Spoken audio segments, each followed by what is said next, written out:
Oral de Bonjour l'ECAM les amis, bonsoir, selon l'heure à laquelle vous allez regarder cette vidéo. Les amis, la candidature de professeur le 26 juillet 2025, le Conseil électoral de l'ECAM a rejeté ma candidature à l'élection présidentielle régulièrement présentée par le Manidem. Le 28 juillet, j'ai déposé un recours contre cette décision infondée devant le Conseil constitutionnel. Le 4 août, nous avons présenté à cette haute instance tous les arguments de fait et de droit qui plaidaient en faveur de la validation de ma candidature, ainsi que les éléments de preuve qui établissaient l'imposture de la seconde candidature attribuée au Manidem.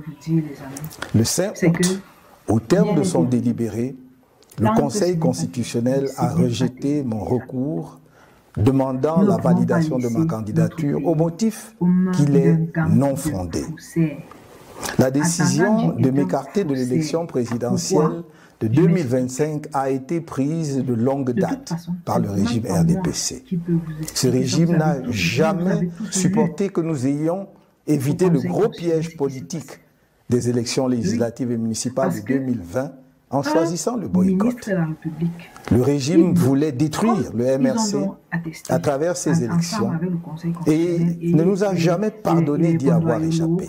Dès lors, la campagne de diabolisation du MRC et de son président national était lancée et la décision d'empêcher ce dernier, par tous les moyens, de prendre part à l'élection présidentielle de 2025 était prise. C'est dans cet esprit que les élections législatives et municipales prévues en février 2025 ont été reportées à mars 2026 afin d'empêcher le MRC d'avoir des élus et de pouvoir présenter son candidat à l'élection présidentielle d'octobre prochain. Le régime RDPC a organisé pendant plusieurs mois de faux débats sur la nullité du mandat impératif pour montrer malgré cela que le MRC ne pourra pas présenter de candidat sous sa bannière et que s'il tentait de le faire, celle-ci serait rejetée et le pouvoir veillerait à ce qu'il n'y ait pas la moindre protestation. Bien plus, on nous a indiqué la seule voie qui s'offrait à nous. Faire présenter ma candidature par un des 18 partis politiques ayant obtenu des élus à l'issue des élections de 2020. Je dois redire que rien n'interdisait au MRC de présenter un candidat à cette élection présidentielle. Mais il fallait éviter de donner au régime un prétexte pour rejeter une candidature présentée par le MRC, car le rejet de la nullité du mandat impératif était devenu pour ce régime une question de vie ou de mort. La présentation inattendue de ma candidature sous la bannière de Manidem fut un choc à peine voilé pour le pouvoir de Yaoundé. Pris de court, le régime en place s'est empressé de fabriquer un nouveau président de Manidem ainsi que son dossier de candidature pour créer artificiellement ce qu'on a appelé une pluralité d'investiture. Camerounaises, Camerounais, mes chers compatriotes, j'adresse mes remerciements chaleureux à tous ceux nombreux qui m'ont manifesté sans relâche leur soutien patriotique et démocratique durant cet épisode qui vient de se dénouer devant le Conseil constitutionnel le mardi 5 août 2025. Je remercie tout particulièrement l'honorable Jean-Michel Nietzsche, président national du FCC, coordonnateur de l'APC, ainsi que tous les membres de l'APC qui avaient décidé de porter ma candidature.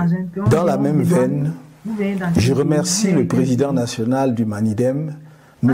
Anissé Georges Ekane, pour son patriotisme remarquable et son sens de l'histoire, sa fidélité aux idéaux qui fondèrent son engagement politique, son courage et sa détermination à voir notre pays reprendre sa marche nationaliste vers le progrès.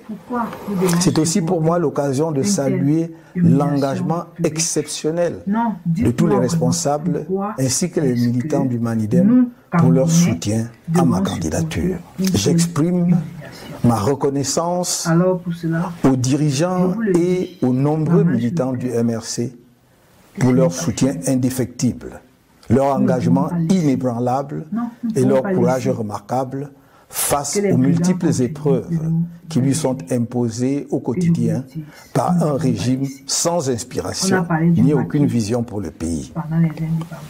Mes chers compatriotes, j'ai dit et répété que je ne vous trahirai pas. Et je ne vous ai pas trahi.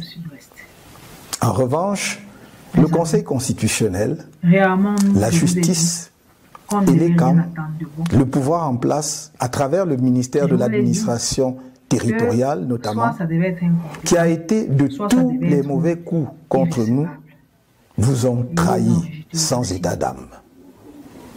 La communauté internationale, notamment l'Organisation des Nations Unies, qui a signé une convention secrète avec l'ELECAM le 9 mai 2025, prétendument pour garantir la transparence de l'élection présidentielle de 2025, vous a trahi. Cette communauté internationale, si prompte à se montrer aux côtés de la dictature qui écrase le peuple camerounais, ne s'est pas sentie concernée par le crime politique du régime RDPC contre notre peuple.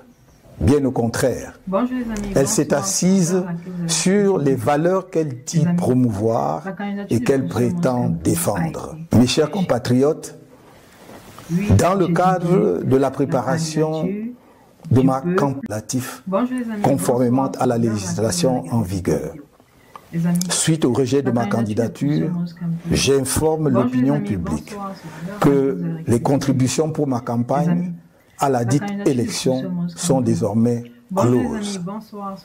En dépit des dépenses déjà effectuées dans le cadre de cette campagne, j'informe qu'il sera procédé au remboursement des contributions reçues dans les comptes bancaires ouverts à cette occasion, ainsi que dans les différents comptes chez les opérateurs mobiles. Des mesures d'ordre pratique sont en train d'être prises à cet effet. Camerounaises, Camerounais, mes chers compatriotes, je suis debout et resterai à vos côtés. La lutte continue. Vive le Cameroun.